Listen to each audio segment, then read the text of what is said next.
SSC GD ಎಕ್ಸ್ಪೀರಿಯನ್ಸ್ಗೆಲ್ಲ ಜೈ ಹಿಂದ್. ಇವತ್ತಿನ ವಿಡಿಯೋದಲ್ಲಿ SSC GD 2026 cut off ಬಗ್ಗೆ ಸಂಪೂರ್ಣವಾಗಿ ಚರ್ಚೆ ಮಾಡೋಣ ಗಾಯ್ಸ್. ಅದಕ್ಕೂ ಮುಂಚೆ ಕೆಳಗಡೆ ಹೈಪ್ ಬಟನ್ ಕಾಣ್ತಾ ಇದೆ, ಹೈಪ್ ಮಾಡಿ. ಹೈಪ್ ಮಾಡೋದ್ರಿಂದ ಈ ವಿಡಿಯೋ ಎಲ್ಲರಿಗೂ ರೀಚ್ ಆಗೋಕ್ಕೆ ಹೆಲ್ಪ್ ಆಗುತ್ತೆ. ಮತ್ತೆ ಯಾರೆಲ್ಲ ಚಾನಲ್ನ ಫಸ್ಟ್ ಟೈಮ್ ವಿಸಿಟ್ ಮಾಡ್ತಾ ಇದ್ದೀರಾ ಅವರು ಚಾನಲ್ನ ಸಬ್ಸ್ಕ್ರೈಬ್ ಮಾಡ್ಕೊಂಡು ಬೆಲ್ ಐಕನ್ನ ಕ್ಲಿಕ್ ಮಾಡಿ. ನಿಮ್ಗೆ ಟೈಮ್ ಟು ಟೈಮ್ ಒಳ್ಳೊಳ್ಳೆ ಅಪ್ಡೇಟ್ಗಳನ್ನ ಕೊಡ್ತಾ ಇರ್ತೀನಿ. ಆಲ್ರೆಡಿ SSC GD ಎಕ್ಸಾಮ್ಸ್ ಎಲ್ಲ ಮುಗ್ದಿದೆ ಗೈಸ್. ಇವಾಗ ನೆಕ್ಸ್ಟ್ ಫಿಸಿಕಲ್ ಸ್ಟಾರ್ಟ್ ಆಗ್ತಾ ಇದೆ. 5 ರಿಂದ 6 ವೀಕ್ ನಿಮಗೆ ಫಿಸಿಕಲ್ಗೆ ಟೈಮ್ ಇದೆ. ಯಾರೆಲ್ಲ ತಯಾರಿನ ಮಾಡ್ತಾ ಇಲ್ಲ ಬೇಗ ತಯಾರಿನ ಸ್ಟಾರ್ಟ್ ಮಾಡಿ. ಮೇಲ್ ಕ್ಯಾಂಡಿಡೇಟ್ಸ್ 5 ಕಿಲೋಮೀಟರ್ನ 24 ನಿಮಿಷದಲ್ಲಿ ಓಡಬೇಕಾಗುತ್ತೆ. ಮತ್ತೆ ಫಿಮೇಲ್ ಕ್ಯಾಂಡಿಡೇಟ್ಸ್ 1400 ಮೀಟರ್ನ 8.5 ನಿಮಿಷದಲ್ಲಿ ಕಂಪ್ಲೀಟ್ ಮಾಡಬೇಕಾಗುತ್ತೆ. ಈ ಸಲದ ಪೇಪರ್ ನೋಡ್ತಾ ಇದ್ರೆ ಕಟ್ ಆಫ್ ಲೋ ಹೋಗುತ್ತೆ ಅಂತ ಅನ್ನಿಸ್ತಾ ಇತ್ತು. ಯಾಕೆಂದ್ರೆ ಪೇಪರ್ ತುಂಬಾ ಹಾರ್ಡ್ ಇತ್ತು.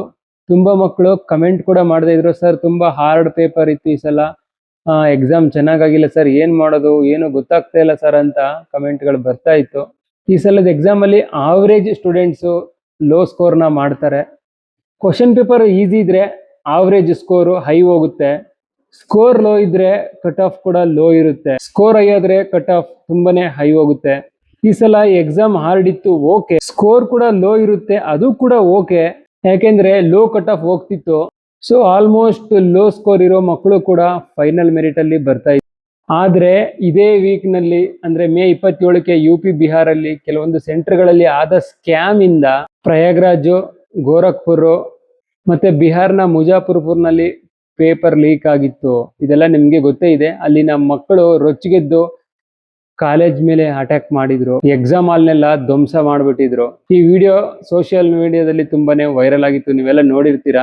ಇದನ್ನ ಏನಕ್ಕೆ ಹೇಳ್ತಿದ್ದೀನಿ ಅಂದ್ರೆ ಇಲ್ಲೇ ಇರೋದು ನೋಡಿ ರಿಯಲ್ ಮ್ಯಾಟ್ರು. ಎಕ್ಸಾಮ್ ಏನೋ ಕ್ಯಾನ್ಸಲ್ ಆಯ್ತು, ಟೆಕ್ನಿಕಲ್ ಇಶ್ಯೂ ಅಂದ್ಬಿಟ್ಟು ರೀಕಂಡಕ್ಟ್ ಮಾಡ್ತಾರೆ ಎಕ್ಸಾಮ್ನ ಅಂತ ಹೇಳ್ತಾ ಇದ್ರು. ಬಟ್ SSC ಕಮಿಷನ್ ಅವರು ಯಾವ ತರ ಆಕ್ಷನ್ ನ ತಗೋತಾರೆ ಅನ್ನೋದ್ರ ಮೇಲೆ ಡಿಪೆಂಡ್ ಆಗುತ್ತೆ ಗೈಸ್. ಮತ್ತೆ ಎಲ್ಲಾ ಕಡೆ ಈ ತರ ಆಗ್ತಾ ಇರೋದ್ರಿಂದ ಈ ಸಲ ಕಟ್ ಆಫ್ ತುಂಬಾನೇ ಹೈ ಹೋಗುತ್ತೆ. ಏನಾಗುತ್ತೆ, ಹೈ ಕಟ್ ಆಫ್ ಇರುತ್ತೆ. ಸೊ ಯಾರಿಗೆಲ್ಲ ಅನ್ಸುತ್ತೆ ಈ ಸಲ ನಂದು ಕಡಿಮೆ ಮಾರ್ಕ್ಸ್ ಬರುತ್ತೆ ಅಂತ, ಅವರೆಲ್ಲ ಈಗಲೇ ನೆಕ್ಸ್ಟ್ ರಿಕ್ರೂಟ್ಮೆಂಟ್ಗೆ ತಯಾರಿನ ಮಾಡ್ಕೊಳ್ಳಿ ಗಾಯ್ಸ್. ಇದನ್ನ ನಂಬ್ಕೊಂಡು ಲೈಫ್ನ ಯಾವುದೇ ಕಾರಣಕ್ಕೂ ಹಾಳು ಮಾಡ್ಕೋಬೇಡಿ. ಕಟ್ ಆಫ್ ಹೈ ಹೋಗೋದಕ್ಕೆ ಇನ್ನೊಂದು ಇಂಪಾರ್ಟೆಂಟ್ ಪಾಯಿಂಟ್ ಹೇಳ್ತೀನಿ. ಏನಪ್ಪಾ ಅಂತಂದ್ರೆ ಈ ಸಲ ಕರೆದಿರೋದು 25,487 ವೇಕೆನ್ಸಿ ಅಲ್ವಾ. ಈ ವೇಕೆನ್ಸಿಗೆ ರಿಟರ್ನ್ ಎಕ್ಸಾಮ್ ಆದ್ಮೇಲೆ 25,000ದಿಂದ 30,000 ವೇಕೆನ್ಸಿನ ಆಡ್ ಮಾಡ್ತಾರೆ. ಟೋಟಲ್ 53,000 ಪ್ಲಸ್ ವೇಕೆನ್ಸಿ ಆಗುತ್ತೆ ಅಂತ ನಾನು ಪ್ರೀವಿಯಸ್ ವಿಡಿಯೋಗಳಲ್ಲಿ ಅಪ್ಡೇಟ್ಗಳನ್ನ ಕೊಟ್ಟಿದ್ದೆ ಅಲ್ವಾ. ಕೊಟ್ಟಿದ್ದೆ ತಾನೆ? ಹೌದು, ಕೊಟ್ಟಿದ್ದೆ. ಮತ್ತೆ ಅದು ಅಲ್ಲದೆ ಈ ಸಲ SSC ಅವರು ಒಂದು ಕ್ಯಾಲೆಂಡರ್ನ ರಿಲೀಸ್ ಮಾಡಿದ್ರು. ಅದರ ಪ್ರಕಾರ ಜುಲೈಯಲ್ಲಿ ರಿಕ್ರೂಟ್ಮೆಂಟ್ ಇದೆ, ಅದರಲ್ಲೂ ಕೂಡ 25,000 ಪ್ಲಸ್ ವೇಕೆನ್ಸಿನ ತಗೋತೀವಿ ಅಂತ ಹೇಳಿದ್ದಾರೆ. ಟೆಂಟೇಟಿವ್ ಡೇಟ್ನ ಕೊಟ್ಟಿದ್ದಾರೆ ಜುಲೈಯಲ್ಲಿ, ಆದರೆ ಅದು ಯಾವಾಗುತ್ತೆ ಗೊತ್ತಿಲ್ಲ. ಮೋಸ್ಟ್ಲಿ ಅದು 1-2 ತಿಂಗಳು ಮುಂದೆ ಹೋದ್ರೂ ಕೂಡ ಹೋಗಬಹುದು. ಸೊ ಇವಾಗ ಆ ರಿಕ್ರೂಟ್ಮೆಂಟು ಆಗಬೇಕು. ಆ ಕಾರಣದಿಂದ ಈ ಹುದ್ದೆ ಇವಾಗ ಆಲ್ರೆಡಿ ಏನು ನಿಮ್ಮ ರಿಕ್ರೂಟ್ಮೆಂಟ್ ನಡೀತಾ ಇದೆ, ಇದಕ್ಕೆ ವೇಕೆನ್ಸಿನ ಜಾಸ್ತಿ ಮಾಡ್ತಾರೋ ಇಲ್ವೋ ಅದು ಗೊತ್ತಾಗ್ತಾ ಇಲ್ಲ. ಅದ್ರದ್ದು ಯಾವುದೇ ಅಪ್ಡೇಟ್ ಸಿಗ್ತಾ ಇಲ್ಲ. ಅದೇನಾದರೂ ಪೋಸ್ಟ್ಪೋನ್ ಆದರೆ ಅದು ಆ ವೇಕೆನ್ಸಿಗಳನ್ನ ಇದಕ್ಕೆ ಆ್ಯಡ್ ಮಾಡ್ಕೋತಾರೆ. ಅವಾಗ ನಿಮಗೆ ಸ್ವಲ್ಪ ಈಸಿ ಆಗುತ್ತೆ, ಅವಾಗ ನಿಮ್ಗೆ ಸ್ವಲ್ಪ ಬೆನಿಫಿಟ್ ಸಿಗುತ್ತೆ. ಇಲ್ಲಾಂದ್ರೆ ಕಷ್ಟನೇ. ಇದಿಷ್ಟಕ್ಕೆ ಈ ಕತೆ ಮುಗಿತು ಅನ್ಕೋಬೇಡಿ, ಇಲ್ಲಿದೆ ರಿಯಲ್ ಮ್ಯಾಟ್ರು. ಇವಾಗ ಹೇಳ್ತೀನಿ ನೋಡಿ. ನೆಕ್ಸ್ಟ್ ಟೈಮಿಂದ BSF ಅವರು SSC-GDಯಲ್ಲಿ ಯಾವುದೇ ರಿಕ್ರೂಟ್ಮೆಂಟ್ ನಡೆದ್ರೂ ಕೂಡ ಅಗ್ನಿವೀರ್ GDಯಲ್ಲಿ 4 ವರ್ಷಕ್ಕೆ ರಿಟೈರ್ಮೆಂಟ್ ಆಗಿರೋಂಥ ಸೋಲ್ಜರ್ಗೆ 50% ರಿಸರ್ವೇಶನ್ ಮೀಸಲಾತಿನ ನಾವು ಕೊಡ್ತೀವಿ ಅಂತ ಅನೌನ್ಸ್ ಮಾಡಿಬಿಟ್ಟಿದ್ದಾರೆ. BSF ಕೂಡ ತುಂಬಾ ದೊಡ್ಡ ಫೋರ್ಸ್ ಆಗಿರುತ್ತೆ. CRPF ಆದ್ಮೇಲೆ ಅದೇ ನೆಕ್ಸ್ಟ್ ನಂಬರ್ ಅಲ್ಲಿ ಇದೆ. ಸೊ BSF ಕೂಡ ಪ್ರತಿ ವರ್ಷ 10 ರಿಂದ 15,000 ವೇಕೆನ್ಸಿನ ಫಿಲ್ ಮಾಡ್ಕೋತಾರೆ. ಈಗ 10 ರಿಂದ 15,000ದಲ್ಲಿ 50% ಅಂದ್ರೂ ಎಷ್ಟಾಯ್ತು, 7 ರಿಂದ 8,000 ವೇಕೆನ್ಸಿ ಅದು ಅಗ್ನಿವೀರ್ ಪಾಲಾಗ್ತಾ ಇದೆ. ಅದರಲ್ಲೂ ಕೂಡ ನಿಮ್ಗೆ ಏಟ್ ಬೀಳ್ತಾ ಇದೆ. ಮತ್ತೆ SSC ಅವರು ಓವರ್ ಆಲ್ CAPF ಅಲ್ಲಿ 10% ರಿಸರ್ವೇಶನ್ ನಾವು ಅಗ್ನಿವೀರ್ಗೆ ಕೊಡ್ತೀವಿ ಅಂತ ಅವರು ಕೂಡ ತಯಾರಿನ ಮಾಡ್ಕೋತಾ ಇದ್ದಾರೆ ಅನೌನ್ಸ್ ಮಾಡೋದಕ್ಕೆ. ಸೊ ಅಲ್ಲಿ 50% ಹೋಯ್ತು, ಓವರ್ ಆಲ್ 10% ಹೋಯ್ತು. ಸೊ ಇನ್ನೂ ವೇಕೆನ್ಸಿ ಕಡಿಮೆ ಆಗ್ತಾ ಇದೆ. ಇದೆಲ್ಲ ಹೊರೆ ನಿಮ್ಮ ಮೇಲೆ ಬೀಳುತ್ತೆ ಗೈಸ್.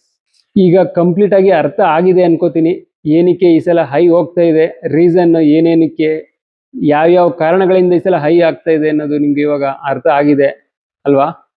ನೋಡಿ, ನಾನು ಬೇರೆ ಚಾನಲ್ ಅವ್ರ ತರ ಇಲ್ಲದೆ ಇರೋದನ್ನ ಹೇಳೋದು ಅಥವಾ ಫ್ಯಾಕ್ಟ್ ಏನೇ ಇದ್ರು ಬೇರೆ ತರ ಹೇಳೋದು, ಮಿಸ್ಗೈಡ್ ಮಾಡೋದು, ಮಿಸ್ಲೀಡ್ ಮಾಡೋದು ಇದನ್ನೆಲ್ಲ ಮಾಡಲ್ಲ. ಈಗಾಗಲೇ ತುಂಬಾ ಮಕ್ಕಳು ರೆಗ್ಯುಲರ್ ಆಗಿ ನನ್ನ ಚಾನಲ್ನ ನೋಡ್ತಾ ಇರ್ತೀರಾ. ವಿಡಿಯೋಸ್ಗಳನ್ನೆಲ್ಲ ನೋಡ್ತಾ ಇರ್ತೀರಾ, ಅವ್ರಿಗೆಲ್ಲ ರಿಯಲೈಸ್ ಆಗಿದೆ ಯಾವ ಥರ ನಾನು ಇನ್ಫಾರ್ಮೇಷನ್ಗಳನ್ನ ಕೊಡ್ತಾ ಇರ್ತೀನಿ ಅಂತ. ಸೊ ಯಾರಿಗೆಲ್ಲ ಅನಿಸುತ್ತೆ ನಂದು ಈ ಥರ ಲೋ ಸ್ಕೋರ್ ಇರುತ್ತೆ ಮತ್ತು ಡೌಟಲ್ಲಿ ಇದ್ದೀರಾ ಅಂಥವರೆಲ್ಲ ಬೇರೆ ರಿಕ್ರೂಟ್ಮೆಂಟ್ಗೆ ಇವಾಗಲಿಂದನೇ ತಯಾರಿನ ಮಾಡ್ಕೊಳ್ಳಿ ಗೈಸ್. ಸುಮ್ಮನೆ ಇದನ್ನೇ ನಂಬ್ಕೊಂಡು ಲೈಫ್ನ ಹಾಳು ಮಾಡ್ಕೊಳ್ಳೋಕೆ ಹೋಗಬೇಡಿ. ಮತ್ತೆ ಕೆಲವು ಮಕ್ಕಳು ಹೇಳ್ತಾ ಇದ್ದಾರೆ, ಸರ್ ಜೂನ್ ಫಸ್ಟ್ ವೀಕಲ್ಲಿ ಕೀ ಆನ್ಸರ್ನ ಬಿಡ್ತಾರೆ, ಅದು ನೋಡಿಕೊಂಡು ನಾವು ಫಿಸಿಕಲ್ ಮಾಡ್ತೀವಿ ಸರ್ ಅಂತ. ಫಿಸಿಕಲ್ ಮಾಡೋದು ಹಾಗಿರಲಿ, ಕೀ ಆನ್ಸರ್ ಜೂನ್ ಫಸ್ಟ್ ವೀಕಲ್ಲೇ ಬಿಡ್ತಾರೆ ಅನ್ನೋದು ಕೂಡ ಡೌಟ್ ಆಗಿದೆ. ಯಾಕೆಂದರೆ UP ಬಿಹಾರಲ್ಲಿ ಆದ ಸ್ಕ್ಯಾಮಿಂದ ಅದ್ರ ಮೇಲೂ ಕೂಡ ಪರಿಣಾಮ ಬೀಳುತ್ತೆ. ಕೀ ಆನ್ಸರ್ ಕೂಡ ಈ ಸಲ ಲೇಟ್ ಬಿಡೋ ಚಾನ್ಸಸ್ ಇದೆ ಗೈಸ್. ಹಾಗಾಗಿ ಕೀ ಆನ್ಸರ್ನ ನಂಬ್ಕೊಂಡು ಕೂತ್ಕೋಬೇಡಿ, ಇವಾಗಲಿಂದನೇ ಟಚ್ಚಲ್ಲಿರಿ. ಬೇರೆ ಬೇರೆ ರಿಕ್ರೂಟ್ಮೆಂಟ್ಗಳು ಇವಾಗ ಯಾವ್ಯಾವ ನಡೀತಾ ಇದೆ ಅದಕ್ಕೆಲ್ಲ ಇವಾಗಿಂದನೇ ತಯಾರಿ ಮಾಡ್ತಾ ಇರಿ. ಫಸ್ಟ್ ಆಫ್ ಆಲ್ ಹೇಳ್ಬೇಕಂದ್ರೆ ಇದು ಕಾನ್ಸ್ಟೇಬಲ್ ಜಾಬು. ಕಾನ್ಸ್ಟೇಬಲ್ಗೆ ಇಷ್ಟೆಲ್ಲ ಹೈ ಕಟ್ ಆಫ್ ಹೋಗಬಾರ್ದು. 80ರಿಂದ 100, ಜಾಸ್ತಿ ಅಂದರೆ 110, 115, 120 ಯಾವಾಗಲೂ ಕ್ರಾಸ್ ಆಗಲ್ಲ. ಇಷ್ಟರಲ್ಲೇ ಕಟ್ ಆಫ್ ಇರುತ್ತೆ. ಆದರೆ ಈ ಸಲ ಹೈ ಕಟ್ ಆಫ್ ಹೋಗೋದಕ್ಕೆ ಕಾರಣ ಏನು, SSC ಅವರ ಸಿಸ್ಟಮ್ ಫೇಲ್ಯೂರಿಂದ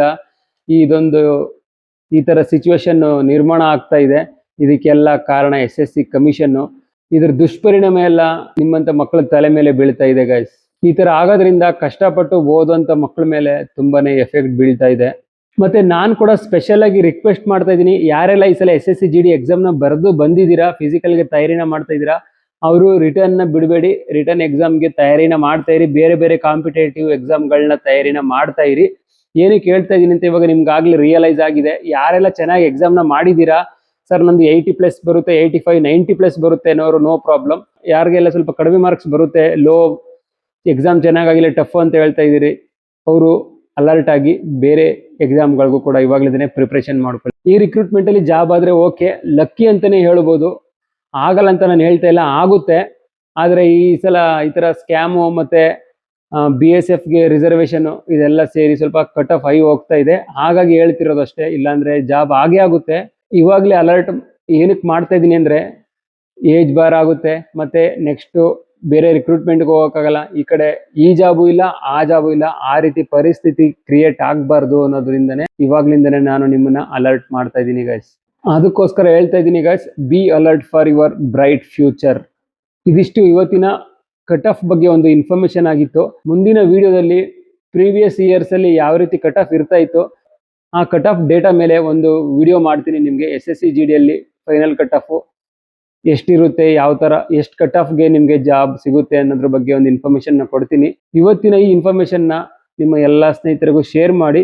ಮತ್ತು ಯಾರೆಲ್ಲ ಚಾನಲ್ನ ಫಸ್ಟ್ ಟೈಮ್ ವಿಸಿಟ್ ಮಾಡ್ತಾ ಇದ್ದಾರೆ ಅವ್ರ ಚಾನಲ್ನ ಸಬ್ಸ್ಕ್ರೈಬ್ ಮಾಡಿಕೊಂಡು ಬೆಲ್ಲೈಕನ್ನ ಕ್ಲಿಕ್ ಮಾಡಿ. ನಿಮಗೆ ಇದೇ ಥರ ಟೈಮ್ ಟು ಟೈಮ್ ಒಳ್ಳೊಳ್ಳೆ ಜೆನ್ಯೂನ್ ಆಗಿರೋ ಇನ್ಫಾರ್ಮೇಷನ್ನ ಕೊಡ್ತಾ ಇರ್ತೀನಿ guys. Thanks for watching. Next ವಿಡಿಯೋದಲ್ಲಿ ಸಿಗೋಣ. Take care. ಜೈ ಹಿಂದ್.